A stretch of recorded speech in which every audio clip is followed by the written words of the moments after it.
I'm not sure being asked to take 3 cognitive exams is quite the flex he thinks it is. I did something no other president's ever done. I took cognitive tests because I know that, and by the way, not easy.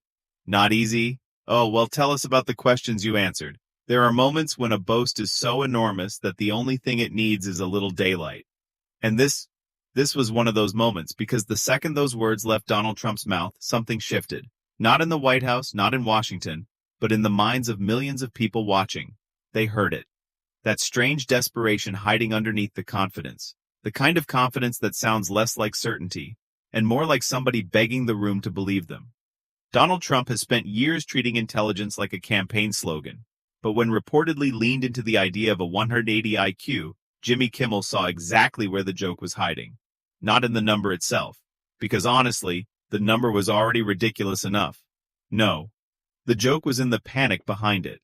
And once Kimmel noticed that panic, he pulled on the thread slowly, carefully, until the entire performance started unraveling in public. But here's the part nobody expected. Kimmel did not attack Trump the way political comedians usually do. He did not scream, he did not rant, he did not pretend to have secret medical documents hidden backstage like some late-night conspiracy thriller. That would have been too easy, too dramatic, too fake. Instead, he built something much more dangerous, a mirror. And the second he held it up, people started seeing things they couldn't unsee anymore.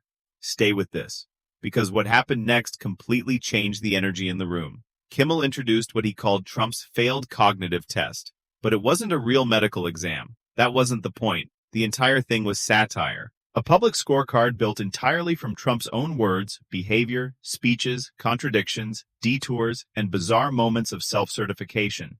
And somehow, that made it hit even harder. Because nobody could dismiss it as fake news. The material came directly from Trump himself. Every ramble, every boast, every strange verbal side quest. Every moment where a simple answer turned into a 10-minute monologue about windmills, enemies, television ratings, or how nobody has ever been treated more unfairly in history. Kimmel simply organized the chaos, and suddenly, people saw the pattern. That's when the audience leaned forward. Because now this wasn't just comedy anymore, it was recognition. Kimmel framed the mock exam into categories everybody could understand. Simple categories. Dangerously simple. First, memory. Not the kind where someone repeats 5 random words in a doctor's office. No, political memory. The ability to remember what you said last week before saying the complete opposite this week while insisting both statements are perfectly consistent. The crowd laughed instantly. But then something strange happened. The laughter got louder. Because people weren't laughing at a setup anymore. They were remembering examples. Dozens of them. Maybe hundreds. And before the audience even recovered, Kimmel moved to the second category, focus. The ability to answer one question without wandering into unrelated grievances, television feuds, crowd sizes, or imaginary enemies.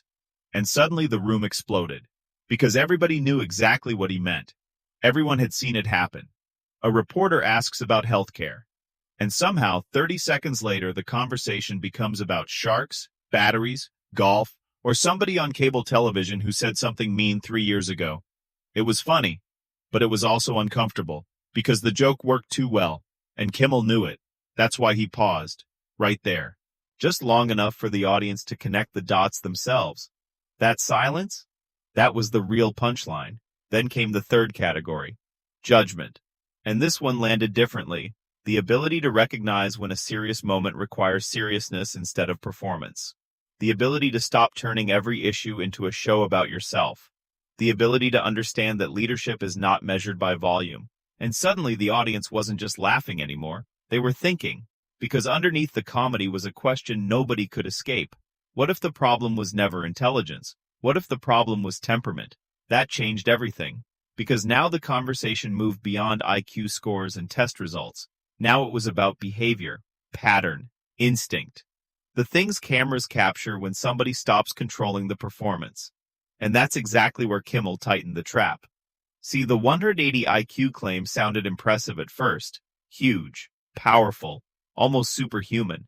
But the longer people sat with it, the stranger it became. Because truly intelligent people almost never advertise intelligence like it's a trophy. They don't walk into rooms announcing themselves as geniuses. They don't constantly remind everyone how unmatched they are. They don't need imaginary scoreboards. Their behavior speaks first. Their patience speaks first. Their restraint speaks first. Kimmel pointed that out with surgical precision, not angrily, not emotionally, almost casually, which somehow made it even more devastating, because the audience realized something important at the exact same time. The louder Trump defended his intelligence, the more fragile it started to sound. And once that realization enters people's minds, it spreads fast. Really fast. Especially online. Clips started circulating everywhere. People replayed the jokes, quoted the lines, shared reactions, and suddenly the conversation wasn't about whether Trump was smart. It was about why he needed everyone to believe he was smart so badly. That distinction mattered. A lot. Because confidence and insecurity often sound almost identical at first, until pressure enters the room. Then the difference becomes obvious. And Kimmel understood that better than most politicians ever could. He wasn't trying to prove Trump medically unfit. That would have started endless political arguments. Instead, he targeted something much simpler: emotional recognition. The audience didn't need proof. They just needed the joke to feel emotionally true. And once it did, the damage was already done. That's the brutal power of satire. It doesn't destroy you by inventing something new. It destroys you by repeating what everybody already suspects, but sharper, cleaner, funniest. Suddenly viewers started replaying old interviews differently. Old speeches felt different. Old rallies sounded different. Even harmless bragging started carrying this strange undertone of insecurity people hadn't fully noticed before. And Kimmel kept pushing, carefully, methodically. He mocked the obsession with cognitive exams themselves. Because think about it, most presidents don't repeatedly advertise passing cognitive tests like Olympic achievements. Most leaders don't stand at podiums proudly announcing they remembered basic sequences or identified animals correctly. But Trump framed these tests like legendary accomplishments. And Kimmel zeroed in on that immediately, not with outrage, with disbelief. The kind of disbelief that makes laughter impossible to stop.